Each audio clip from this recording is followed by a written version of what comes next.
Something happened quietly, without much fanfare, without breaking news alerts, without the kind of headlines you'd expect for a seismic shift in global power. But make no mistake, what just took place between China and one of America's most important allies in Europe is the kind of economic story that gets written about in history books decades from now. Because when the world's two largest economies go head-to-head for dominance, the battles aren't always fought with weapons.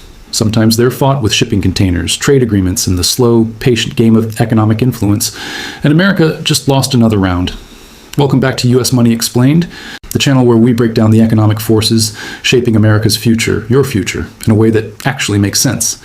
Today, we're diving deep into one of the most significant and underreported economic stories of the year.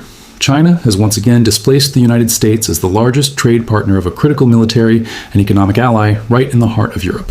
And if you think this is just a trade statistic, just a number on a spreadsheet somewhere in Brussels or Beijing, you need to keep watching.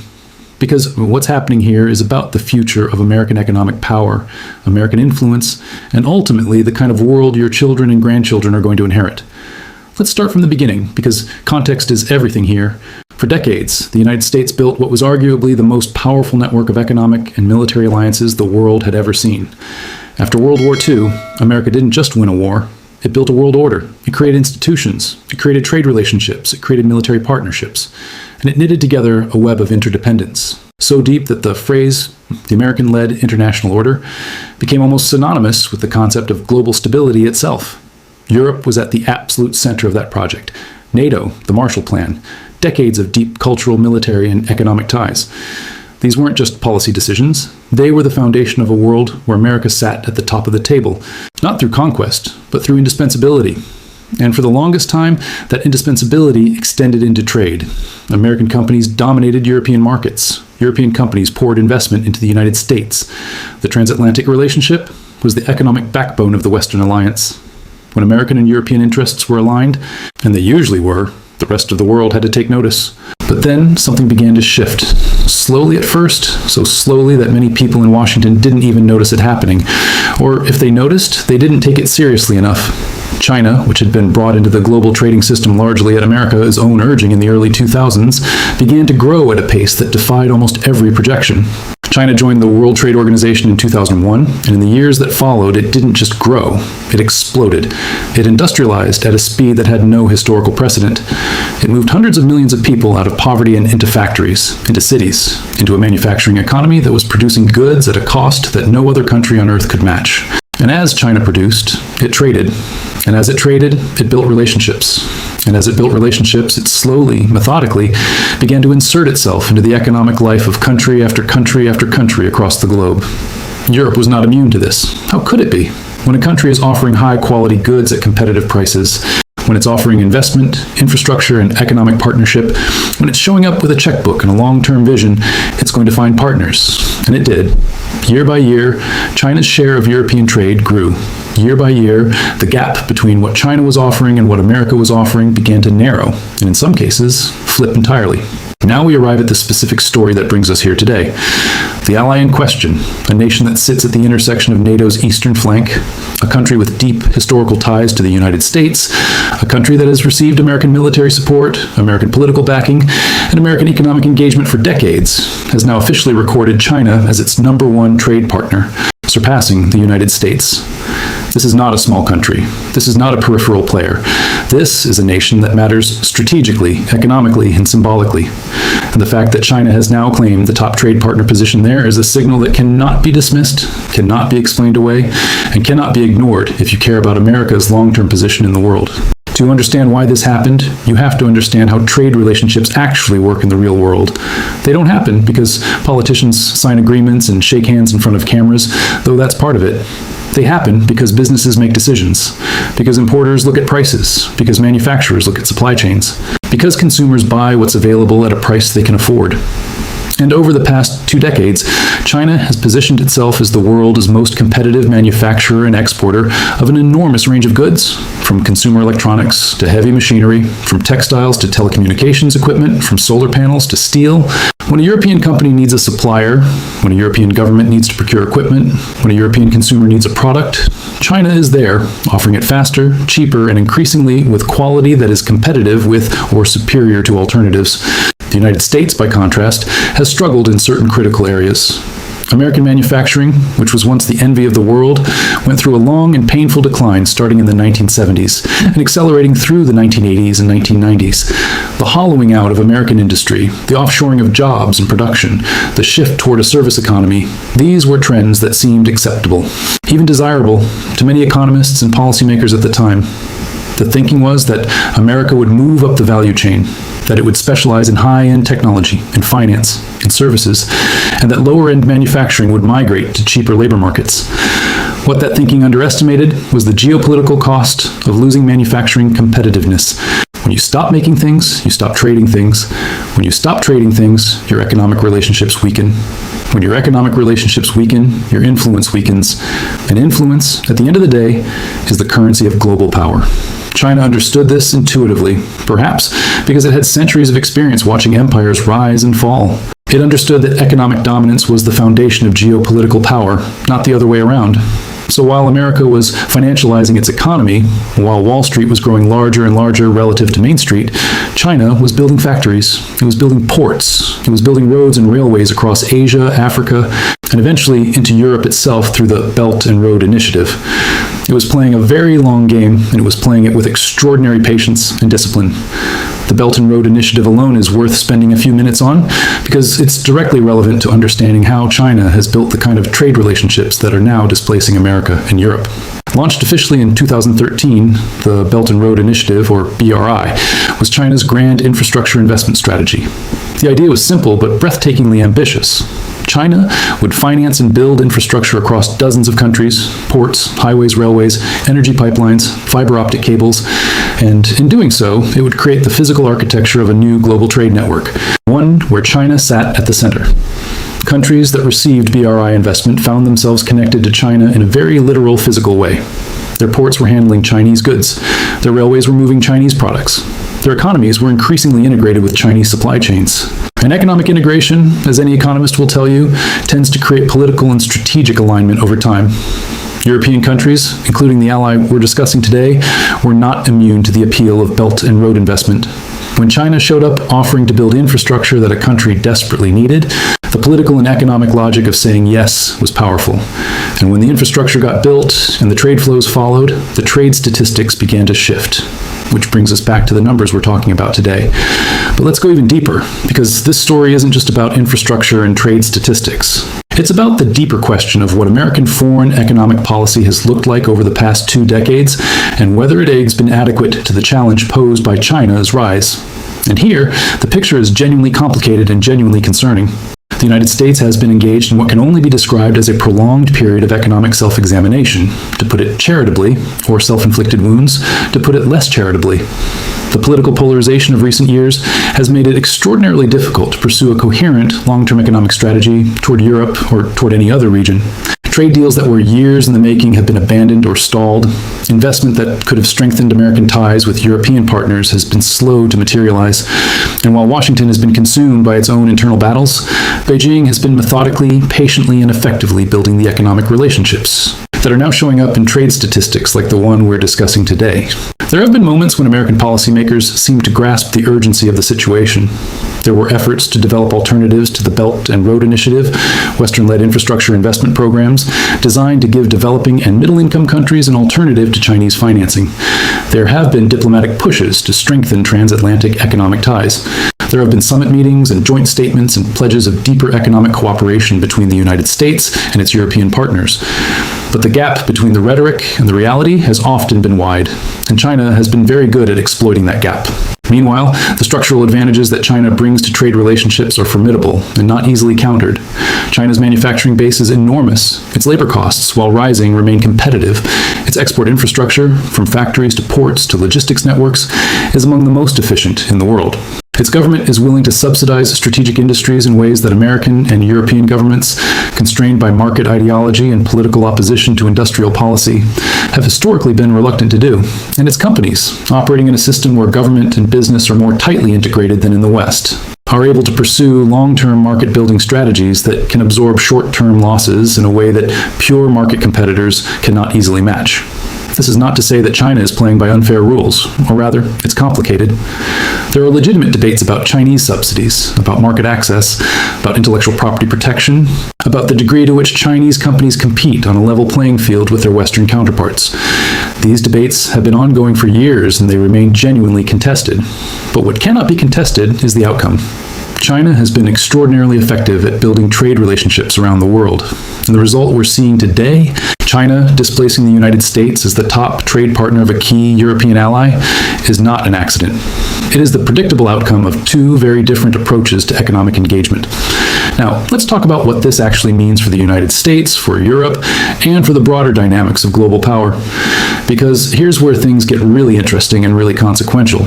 Trade relationships are not just economic relationships, they are strategic relationships.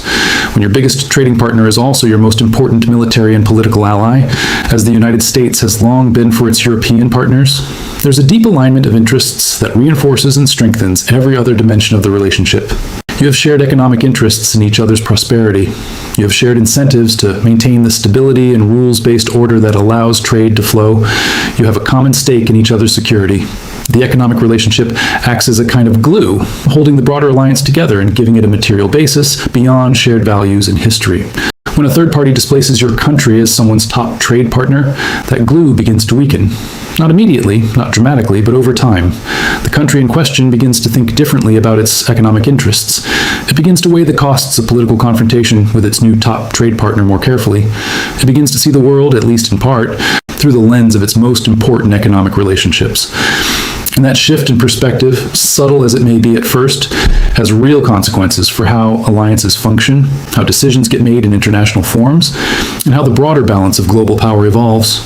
This is why China's strategy of building trade relationships is so strategically brilliant and so dangerous from America's perspective. It doesn't require military confrontation. It doesn't require direct political pressure, at least not in the early stages. It simply requires showing up, offering attractive economic terms, building relationships, and letting the power of economic interdependence do its work over time. And by the time the strategic consequences become visible in the form of trade statistics like the one we're discussing today, the shift is already well advanced and very difficult to reverse. Let's think for a moment about what reversal would even look like. How would the United States go about winning back the position it's losing to China in European trade? The honest answer is that it's not easy and it's not quick. America can't simply decide to be a more competitive manufacturer overnight. The industrial capacity that was offshored over decades cannot be rebuilt in years. Supply chains that have been optimized around Chinese production cannot be rerouted without significant cost and disruption. The price advantages that Chinese manufacturers have built up through scale, efficiency, and state support are real and durable. What America can do, and what some policymakers are beginning to do, is invest in industrial policy at a scale and seriousness that hasn't been seen in this country for a long time. The CHIPS Act, the Inflation Reduction Act, the infrastructure bills of recent years, these are attempts to rebuild American manufacturing capacity in critical sectors, to bring production of strategically important goods back to American soil or to allied countries, and to create the kind of domestic industrial base that can support a more robust economic presence in global trade relationships. Whether these efforts will be sufficient, whether they will be sustained across political cycles, whether they will translate into the kind of competitive trade relationships that can begin to reverse the trend we're seeing in Europe, these are open questions. But they are the right questions to be asking. There is also the question of what the European ally in question is thinking about all of this, because this country is not a passive actor in this story. It is making choices. It is calculating its interests, and it is arriving at conclusions that lead it to trade more with China and less, relatively speaking, with the United States. Understanding those calculations is important if America wants to develop a strategy that can actually make a difference. Part of what drives European countries to trade with China is simply the economic logic we've already discussed.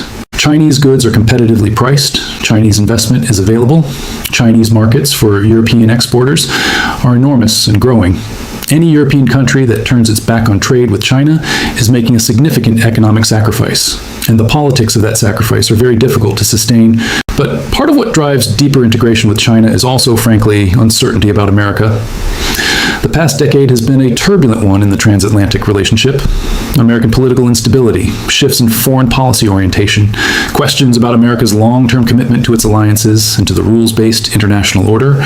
All of these have introduced a degree of uncertainty into the minds of European policymakers that was simply not present a generation ago.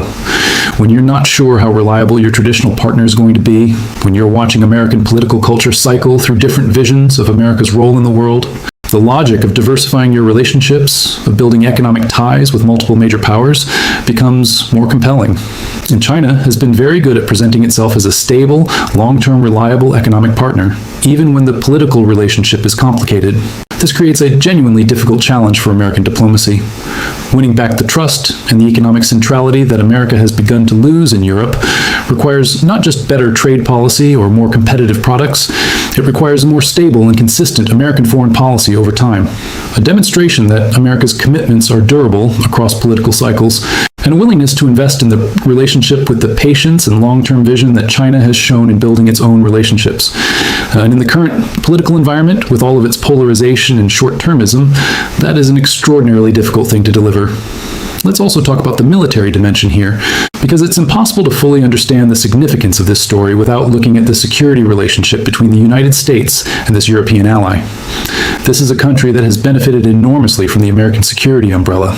It is a NATO member. It receives American military support, equipment, training, and political backing. The security relationship is deep and real, and it is, at least on the surface, separate from the economic relationship we've been discussing. But here's the thing.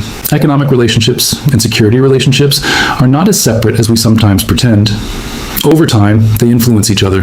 When China becomes your most important trading partner, the prospect of sanctions, economic confrontation, or political conflict with China begins to carry real economic costs. Those costs create political pressure to avoid actions that might provoke Chinese retaliation. And that pressure, if it accumulates over time, can begin to shape the security calculus in ways that complicate alliance management and American strategic planning. We've already seen hints of this dynamic in other contexts. European countries that have significant economic ties with China have sometimes been reluctant to take strong political positions on issues where China is directly implicated, whether that's on human rights, on technology policy, on questions related to Taiwan or the South China Sea.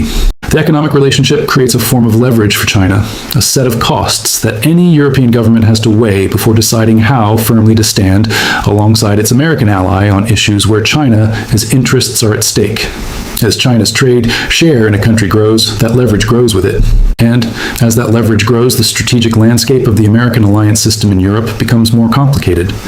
This is the deeper story behind the trade statistic we started with today.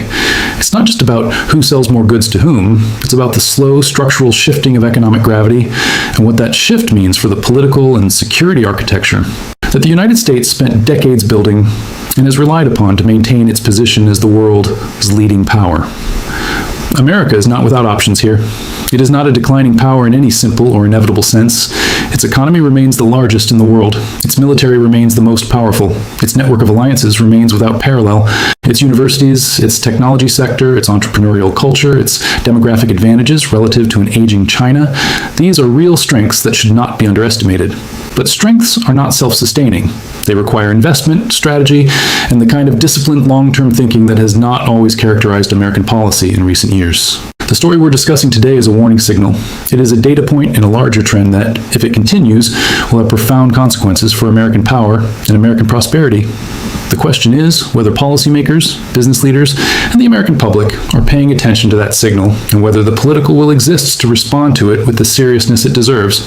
Because here's the truth that gets lost in the day-to-day noise of political debate. The competition between the United States and China is not primarily a military competition, though the military dimension is real and important. It is primarily an economic competition. It is a competition over who produces the most, who trades the most, who invests the most, who builds the infrastructure of the future, and who, through those activities, shapes the economic relationships and the political alignments that determine who holds power in the world of the 21st century. And in that competition, trade relationships matter. They matter a great deal. Every country where China becomes the top trade partner represents a shift in the economic center of gravity of the international system. Every country where China displaces the United States in economic centrality represents a reduction in American influence, a reduction in American leverage, and a reduction in America's ability to shape the rules and norms of the international order slowly in ways that reflect American interests. And at some point, the accumulated weight of those shifts begins to change the fundamental character of the international system. And we may be approaching that point. The story of China displacing the United States as the top trade partner of a key European ally is just one data point, but it fits into a pattern that is visible across multiple regions, multiple relationships, and multiple dimensions of economic engagement.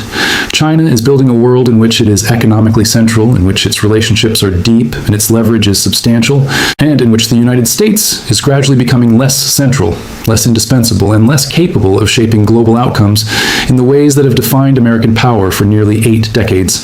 The response to this challenge cannot be panic. It cannot be pure confrontation.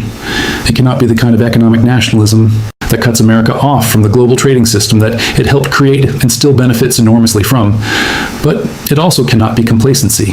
It cannot be the assumption that American primacy is self-sustaining, that allies will remain loyal regardless of the economic logic pulling them in other directions, and that the trends we're seeing today will somehow reverse themselves without concerted effort and strategic investment. What it needs to be is clear-eyed, strategic, and sustained. It needs to be a serious reckoning with what America offers its partners economically and how that compares to what China offers. It needs to be an honest assessment of where American economic policy has fallen short, where investment has been inadequate, and where the gap between American rhetoric and American action has created space for China to advance. And it needs to be the beginning of a genuine long-term strategy to rebuild American economic competitiveness and economic presence in the relationships that matter most to American power.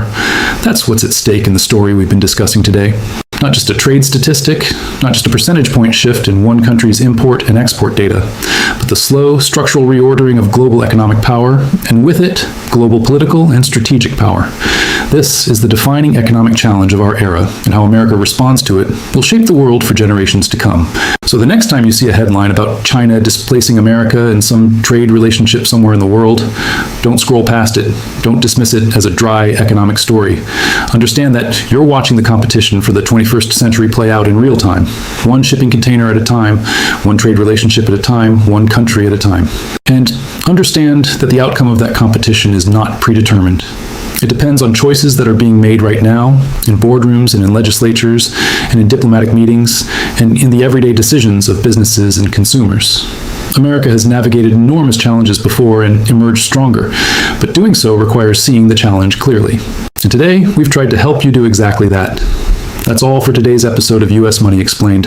If this video gave you a new way of thinking about America's economic competition with China, if it helped you understand the stakes in a way that the usual headlines don't capture, then do us a favor and hit that like button, because it helps more people find this channel and have this conversation. Subscribe if you haven't already, because we do this every week, breaking down the economic stories that actually matter for America's future and for your financial life. Drop a comment below and tell us what you think.